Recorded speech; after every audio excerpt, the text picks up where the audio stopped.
So basically what happens is if I sue the wrong entity, your attorney keeps us jacking around until the statute of limitations expires. And when the statute of limitations expires, then he says, well, you've sued the wrong entity. Well, now the statute of limitations is expired. Now you can't add that wrong entity. Smart. These guys, I tell you. It's just a chess match. Right. It's just which attorney's smarter.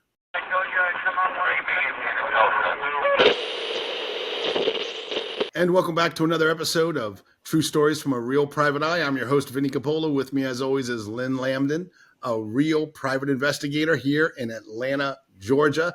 Thank you so much for being here. We really do appreciate it.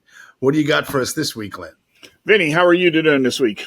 Oh, man, I had a good week. I'm okay. How about you? I can't complain. Well, Vinnie, I was thinking about last week's podcast, and I kind of went back and watched the news stories, and I realized I got the person's age wrong. They wasn't 12. They were, I think, about 16 or 17, the person who was attacked. But I would like to say that I do these stories, off of memory, and they're old. Stories are old. I've been in this business a long time, and it's hard to get all of the fine details correct from memory when you have as many years under your belt as I do, and as many days as there are in a year, and as many days of the year as I work. Yeah.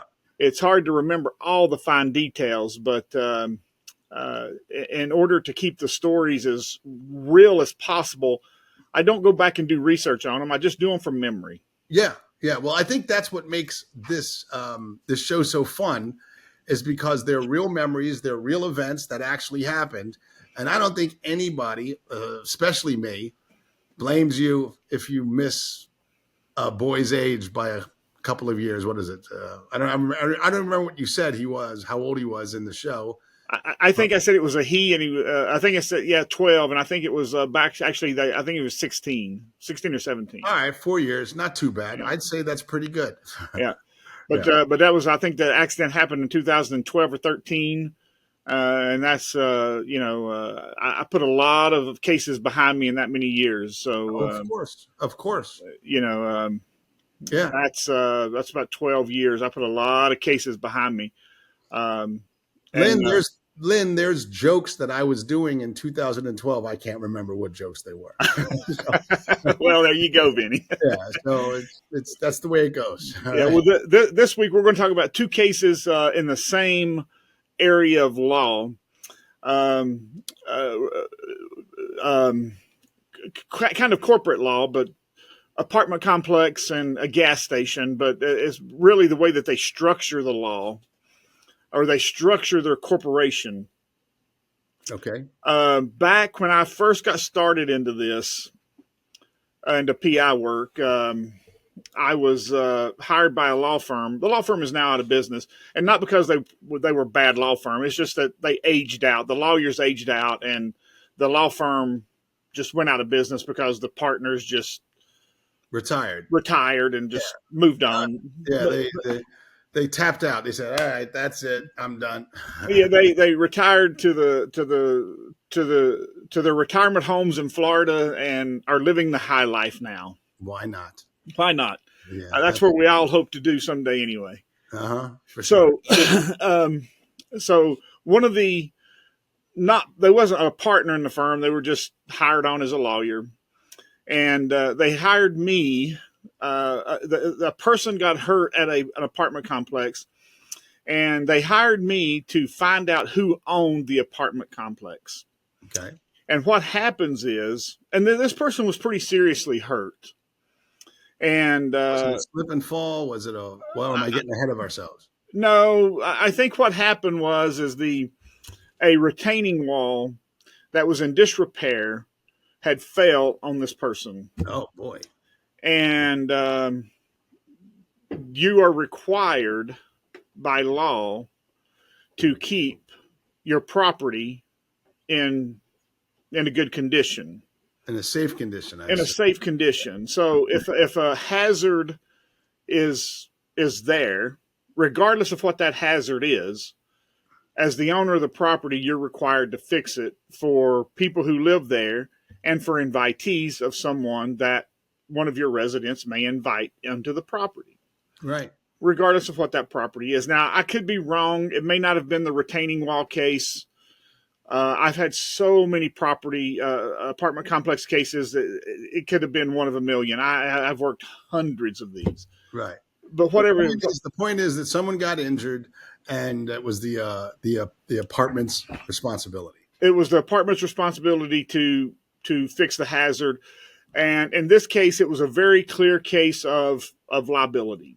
Okay. The liability was very clear. The tenant had tons of receipts where that they had been up to the apartment management and asked them to fix it, and they had filed the complaint. The apartment complex had given them a receipt where that they had filed the complaint. They had dozens of these over a course of 6 or 8 months. They hadn't fixed it. Other tenants had also filed complaints asking them to fix it. They hadn't fixed it. So this person had gotten injured. And so they hired this law firm. Law firm hired me to find out who owned the apartment complex. Well, what these apartment complexes do is they create corporations, and they create two corporations. Well, they create more than two corporations, but they create two chains of corporations. They create a chain of corporations that owns the apartment complex, and then a chain of corporations that manage the apartment complex. And what this does is this makes it very confusing for a smart attorney, which it shouldn't be that confusing, but it is. It's confusing for anybody. So what they do, and the same people own all of these corporations. They're just shell corporations. But as the law in every state is the same, as long as you don't intermingle your personal money with your corporation money, it's hard to pierce the corporate veil, meaning that the corporation is responsible and you can't go after the personal money. So it's hard to pierce that corporate veil. So what they'll do is they'll So this is something that they do to protect themselves from situations like this. Exactly. Right. And what will happen is Vinnie Coppola will go out and buy 4, 5, 6, 7, 8, 10 apartment complexes, and Vinnie Coppola will own all of these, but each one of them will be owned by a different corporation, by a chain of corporations that will all go back to one or two corporations that Vinnie Coppola owns. And Vinnie Coppola will have 100 corporations intermingled to these 10 apartment complexes. And then he will have 100 corporations that he owns that manages these apartment complexes, but it's really only one per. So basically what happens is this apartment complex will be owned by Corporation A, and then he will create Corporation B that owns Corporation A, and then Corporation C will own Corporation B, and then Corporation D will own Corporation A, and then Corporation B will own Corporation D. Yeah, gosh. And then he will create a corporation in Florida that will be Corporation E that will own Corporation A. Oh, boy. And then he will create Corporation Z in Canada that will own all of them. Right. And then he will create another corporation here in Georgia and call it Corporation Y that will own Corporation Z in Canada. And now you got to figure out which one you have to sue. Right. Wow. Yeah. Now, which one owns this apartment complex? Yeah. And if you sue the wrong one, you lose. Yeah. Wow. Now they do the same. Lynn, I'm not even a smart attorney. I'm not even a dumb attorney, and I'm confused. and now they do the same thing with the management company. Right. And what they will do is they will say management company A owns, they do the same thing with the management company, but in the management company, somewhere they will say one of the management company owns one of the corporations or two of the corporations. And then somewhere in the apartment complex chain, they will say that one of the corporations owns the management company corporation somewhere. And all they're doing is just creating, and they're all shell corporations. Yeah, they're just creating a maze. They're just creating a maze. Yeah, that's all they're doing. Yeah. Well, what this attorney done is they hired me to figure out which one to sue. Right. Well, the first thing I done was said sue them all. Yeah. I said just sue everybody. Yeah. Well, she said, well, I said, well, throw them all in the fire, and whoever survives is the one we sue. Right. I said, let the judge sort it out. Yeah. I said, if you sue everybody, let the judge dismiss the ones that don't get sued. Yeah. And she said, no, just figure it out. Yeah, you can piss off a judge that way, can't you? Well, yeah, but everybody sues everybody, and just because that's the safe thing to do. Right. Just sue everybody and let the judge sort it out, because if the judge dismisses the wrong one, you're safe. Yeah. Because you sued judge, I sued the right party. You dismissed them. Yeah. Yeah. Yeah. I see. So basically what happens is if I sue the wrong entity, your attorney keeps us jacking around until the statute of limitations expires. And when the statute of limitations expires, then he says, well, you've sued the wrong entity. Well, now the statute of limitations is expired. Now you can't add that wrong entity. Smart. These guys, I tell you. It's just a chess match. Right. It's just which attorney's smarter. Yeah. Yeah. So basically they hire me to find this correct entity. So back in the mid 90s, when I was doing this for this particular one, we didn't have the internet where we could just sit down and search. Right. So we had, dial up. We didn't have 56K at the time. So you'd have to log on. Yeah. Right. So I would have to go down to the Secretary of State, or I would have to call down to Florida or Nevada or Maryland, wherever the corporation, wherever you found these shell corporations. Exactly. Yeah. And so I finally figured out, and I said, attorney, this is the one we have to sue right here. This is the main corporation that we have to sue. Yeah. I says, and I put this in writing. This was typed up and given to the attorney. Yeah. I said, we did have email at the time. So let me ask you something real quick. Let me see if I follow this. You found the company that's the main corporation that owns all the others. Exactly. That's the one you found. Okay. Yes. So, and you see these court boards where people put strings around them and do this and do this and do that. Oh, yeah. That's kind of what my drawing looked like on a piece of paper. Okay. When I drew it out, I'm going, okay, this corporation owns this corporation, and this corporation owns this corporation. Yeah. And this corporation and this, and then this and this and this and this. And okay, here. So I finally come to the conclusion that this one corporation owned all of the other ones. Okay. But they all had one owner. Yeah. And I even told the attorney, I said, sue him also. Yeah. I said, sue him personally, which it wouldn't have done any good because he was protected under the corporation. I said, but sue this person here because he owns all these corporations and all of the management corporations. I said, so sue them all and sue him. She said, no, we don't want to do that. She said, because we would end up suing about 30 different entities, and the client don't want to pay for the service of process to have them served. And they were like 3 in Canada and 1 in 2 or 3 in Maryland and 1, 2 or 3 in Florida. He said, he don't want to pay for all that. I said, well, okay, whatever. Yeah. I said, well, sue. I said, on the apartment complex side, you want to sue this one, and on the management side, you want to sue this one. Yeah. I mean, it took me like 3 weeks to go through all this because of the technology at the time. Because of the technology at the time. Wow. Yeah. That would probably be cut down to a couple of days now. Oh, yeah. I could do it in a day now. Yeah. Yeah. A couple days. Yeah. So I spent hours on this. I mean, I was working all day on this every day. Wow. So I I've got it figured out. And the attorney, and I sat down with the attorney and I showed the attorney everything. And the attorney said, I don't think you're right. We're going to sue this corporation here and North Corporation here. She said, I think this is all we need. Right. So she didn't want to sue the guy. She just wanted to sue the corporations. But not the corporation that I told her to sue. Really? What? Yeah.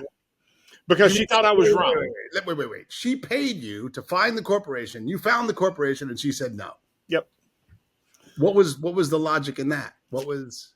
Because she thought that I didn't know what I was talking about, and the corporation that I searched it back to was the wrong entity. She said, no, that's not right.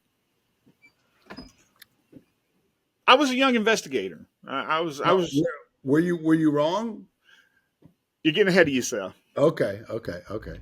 This episode is brought to you by Simple Funding LLC. For all of your pre-settlement funding needs, contact Simple Funding LLC to receive your money promptly. They're a customer-centric legal funding company that provides exceptional funding solutions at affordable rates. Simple Funding covers a diverse range of cases, including car accidents, slip and falls, worker compensation, medical malpractice, wrongful death, and more. They recognize that life goes on and you need to access your funds immediately, which is why they offer clients a swift and efficient process with minimal documentation requirements. For more information, visit simplefundingllc.com or contact them directly at 678-855-6232. So she sued them, and she won big. Won a lot of money on the case. I don't remember how much, but it was a lot of money. That you got for this guy that was injured. Yep. Okay. They appealed and said, you sued the wrong entity. And they won. Oh, no. Because she sued the wrong entity. She said their defense is this entity is not liable because this entity does not own this apartment complex. Right. And the judge agreed. Yeah. So that entity didn't have to pay. Did she apologize to you? No, she did not. Then they appealed it. Did you call her up and just go, eh? I mean, did you do anything? No. And then she appealed to the appellate court.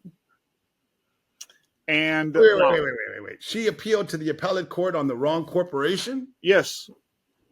And lost because she said that even though that corporation didn't own that entity, that apartment complex, that they should still have to pay because that it was just a maze to keep from having to pay, that it was just a shell game to not have to pay, and that shouldn't be allowed in law. Buddy, doesn't that sound, I mean, the fact that she appealed the appeal and... No, she didn't appeal the appeal. She appealed the decision. Appealed the decision. Yes. Doesn't that sound like, and the fact that she doubled down with the same corporation, doesn't that just sound like somebody who, I mean, that's just like, that's what do you call that? That's just belligerent. That's I can't even think of the word for it. It just sounds like, well, I'm right. I'm the lawyer. I know what I'm doing. It sounds childish, like what a kid would do. You know? She lost the appeals. She lost the appeal. So she appealed. So she appealed the appeal to the court decision to the Supreme Court. Yeah. And lost in the Supreme and appealed it to the Supreme Court. The Supreme Court of Georgia or the Supreme? No, the Supreme Court of Georgia. Okay. And the Supreme Court of Georgia took the case up, and they argued in front of the Supreme Court of Georgia. And one of the other attorneys, after that argument and the decision came down, one of the other attorneys in the office, I stopped by the office to pick up some stuff because he couldn't email it and all this technology. So I stopped in the office to pick up some stuff, and he called me in his office. He shut the door and he said, I want to tell you something. He said, he handed me some paperwork. He said, look to what I highlighted. I said, oh yeah, pretty interesting. The Supreme Court ruled that they were upholding the lower court's decision because her investigator told her what entity to sue, and she neglected to sue that entity. Yeah. So they ruled that I was right. Yeah. And since she neglected to sue the right entity, yeah, that they was upholding the lower court's decision. Okay, so she got a little of that. Smack. She heard that. Yeah, she heard that. Yeah. Wow, Yeah. what a dummy. So their malpractice insurance had to pay the Court costs. Well, not just the court costs, but had to pay the decision. Had to pay their client. The woman's malpractice insurance. The firm's malpractice insurance had to pay what their client won. Wow. Yeah, they come to an agreement and paid the client. Wow. Yeah. What a childish, what a moron, what a belligerent. Yep. Ugh. And Vinnie, I'm telling you, I'm not that smart. But, it's just a shell game, and it didn't take a rocket scientist to see it. Now, this attorney is not a dumb attorney. She is really a pretty decent attorney. But what I believe is that she couldn't let a lonely old investigator tell her that be right. Well, why was she paying you? Well, I think that the partners in the firm told her to hire me to do it, and I think it kind of irked her a little bit. Probably. That would be my guess. Although she did refer me to a lot of people. She referred me to everybody. Afterwards? During and afterwards, she referred me to a lot of people, lots and lots of people. She referred me to people that she referred to as her best friends that used me for years and years and years and years until they actually quit practicing law. So she was not a partner. She was just one of the lawyers in the firm. Yep. And the partners told her, "Hey, you got to hire this guy. Yep. This guy will figure it out for you. Yep.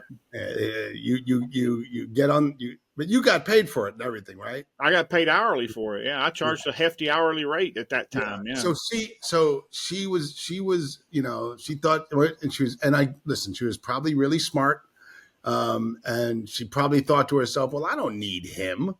Yeah. I don't need him. But if you say so, I'll hire him." Oh, he said this. Well, no, I'm not. I don't believe that. Because I'm smart and I'm a lawyer and I'm going to make partner one day and I'm not going to listen to this guy. Or she was lazy. And then she had to make a big show in front of the partners about, no. I know. I mean, could have been a million reasons. And I like the lady. I like her. She was a wonderful, nice person to me. Always very nice, always pleasant to deal with. But, she really didn't ever use me much after that. But she referred me to everybody, but she never used me much after that. Yeah. Well, you know why? Because she didn't want to look you in the eye and have to deal with you, you telling her she's right and her telling you you're wrong. Yep. But, in the back of her head, when she lay down on the pillow every night, I hate that bastard. He knows what he's doing. All right, yeah, here's the guy you got to call. Do you use him? Not anymore, that bastard.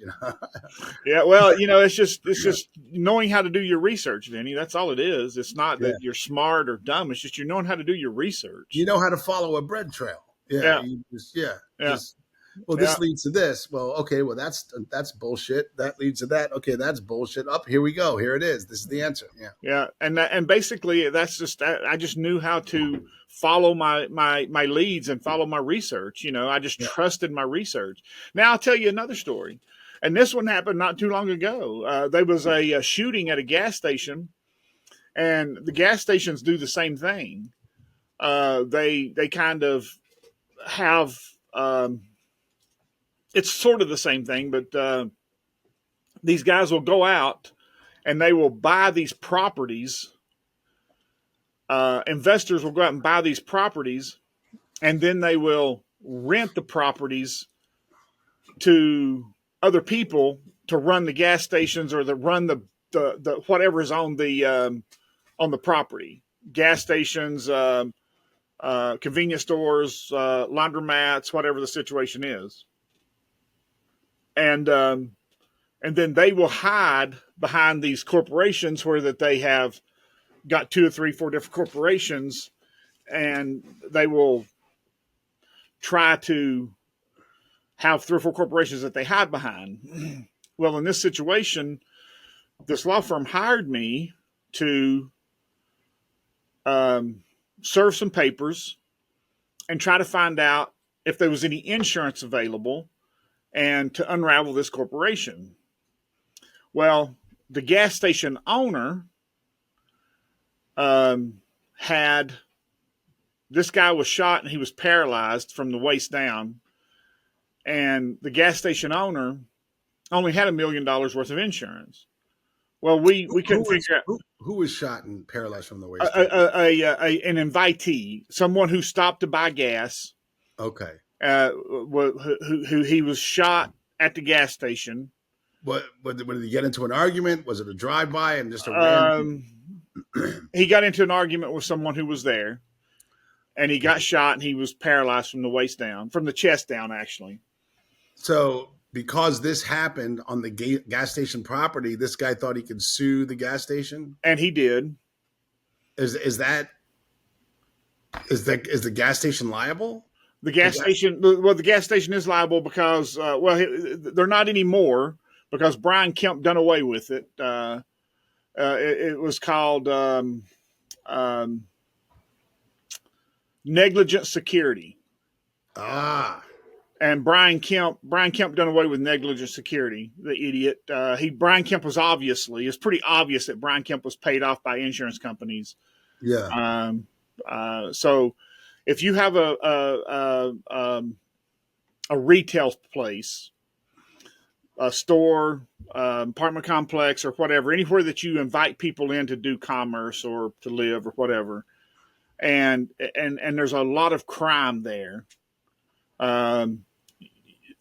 Before Brian Kemp signed this new law got this law passed, if you had a lot of crime there, you were required by law to bring in security and get rid of the crime and curtail this crime and get rid of it, make it safe. Yeah. You were required by law to make it safe. Right. And if you didn't make it safe, you could be sued as a business owner. Well, Brian Kemp got a law passed in his last term here that you can no longer be safe, and insurance companies are not required to pay out settlements on that. So now you can go to a gas station and be robbed and killed, and your family can't sue anymore. Yeah. So now you don't have to make it safe anymore. Yeah. Now you can let drug dealers sell drugs in your parking lot, and you don't have to get rid of them. Yeah, that's a real slippery slope right there, I think. No, it's not a slippery slope. Well, I mean, it's a slippery slope. I mean, yes, they should absolutely make it safe for people who are coming on to the property to do commerce. Yes. It really is. Yeah. That should really be their. You know what? I take that back. There is no slippery slope. They should actually absolutely make it safe if they want to do business. Yep. Yeah. So as a business owner, so at this particular gas station, they were drug dealers in the parking lot, and the owner knew it. Yeah. He knew the drug dealers were there. He allowed them to be there. Matter of fact, they paid him. The drug dealers paid the owner to allow them to be there. Sure. Yeah. Now that's legal. Yeah. Yeah. Essentially, yeah. I mean, I guess it's not legal in the terms as you're allowed to go pay them. Right. But now you can't sue them for it. Wow. Yeah. As before you could sue them and sue them out of business. Yeah. Now they can pay them and sell drugs out of the parking lot, and you can't. And now, if they kill you, your family can't sue them for it. Right. Yeah. Now, Vinnie, as the breadwinner of the family, is gone, and the family has no way of providing for their family, and the drug dealers are still out there paying. Yeah. Oh, sure, they arrested the one that shot and killed you, Right. but the supplier just puts another goonie out there. Yeah. But before, so now what happened is I go. It incentivizes these owners to spend a little money and get it cleaned up, or security, or get some security out there. That's what that lawsuit did. Exactly. The law. That's what that law did. Exactly. Yeah. Okay, I get it. I was wrong. It is not a slippery slope. You're right.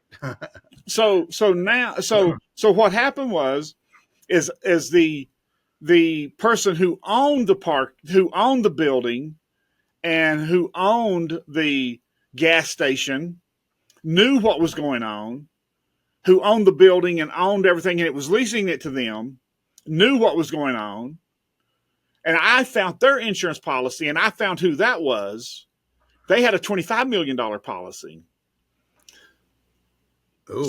So when I found them and found that corporation and turned it over to the attorney, they jumped all over it. They didn't say you're wrong. They jumped all over it. Yeah, for sure. Yeah. So when they jumped all over it, things changed quickly. Yeah. Now, all of a sudden, what happened is now the owner of the gas station tells the leasee, you got to clean this up. Yeah. Right. Now you're getting me sued. Now they've identified me. Yeah. Now your $1 million policy. Now, see, what happens is the insurance company says, we're not going to insure you anymore. Yeah. And now, without insurance, you're exposed. Right. Yeah. Now it's your money we're coming after. Yeah. Yeah. Now you have to get it cleaned up. Yeah. Now the leaseor tells the leasee, clean this up, or we're going to kick you out of here. Right. Because they're not coming after my money. Yeah. Because no insurance company is going to insure me as long as you're here. Yeah. Clean this up. Yeah. See, yeah. And see what insurance company's done is the insurance company said, that costed me $12 million. Yeah. I'll pay you, Brian Kemp, I'll put $6 million in your coffers to run for another office. Yeah. If you'll get a law passed that I don't have to pay those kind of out anymore. Yeah. Yeah. Wow. I bet you're right about that. No, there's no, why would I bet you I'm right? I know you're right. I know you're right. Yeah. Yeah. And Brian Kemp had announced that he was running for office until he got that law passed. Yeah. And then about 3 months after he passed that law, he announced that he wasn't going to run for federal office because all of his constituents turned against him because he got that law passed. Yeah, well, he doesn't need to now. He's a rich man. Well, I don't know if it went in his pocket or his campaign pocket. Yeah. So he pulled out because he can't get now because all of his constituents turned against him. Yeah. So now his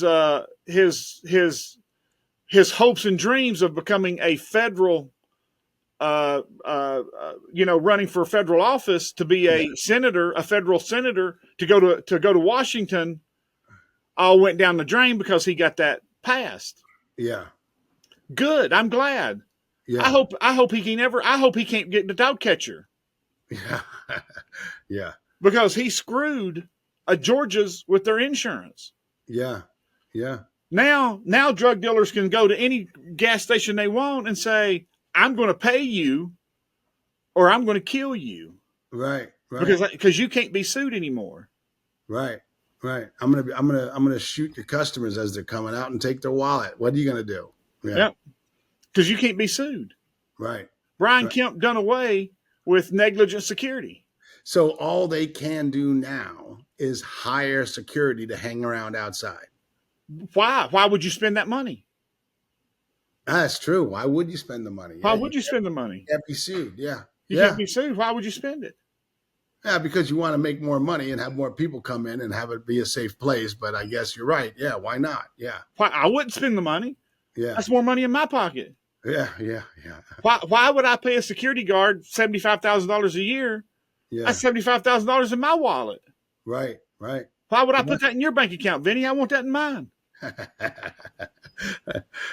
Well, I was trying to get a security guard job, man. Vinnie, Brian Kemp made it less safe, even in the good areas. Yeah. Brian Kemp, this is a call for you to come on to this podcast and tell us what's going on. Well, Brian Kemp ain't going to do Brian. Of course not. Of course not. He's dirty. He's dirty. Well, I mean, this proves that he's dirty. Yeah. This proves that he is dirty. Yeah. And I know what people's going to say. People's going to say, "Well, you're biased because you work for plaintiffs' attorneys who sue insurance companies." Yeah. Yes, that is true. I do. But I also like going to safe places. I travel throughout Atlanta. This gas station that I'm telling you about, I have stopped at 100 times. Mm-hmm. I don't want these drug dealers there. I want to see a security guard or a police officer there. Mm-hmm. For sure. I don't want to go to gas stations in any part of town.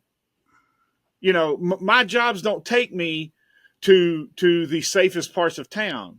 Right. My jobs takes me to unsafe parts of towns. I want to see security guards. I want to see police officers.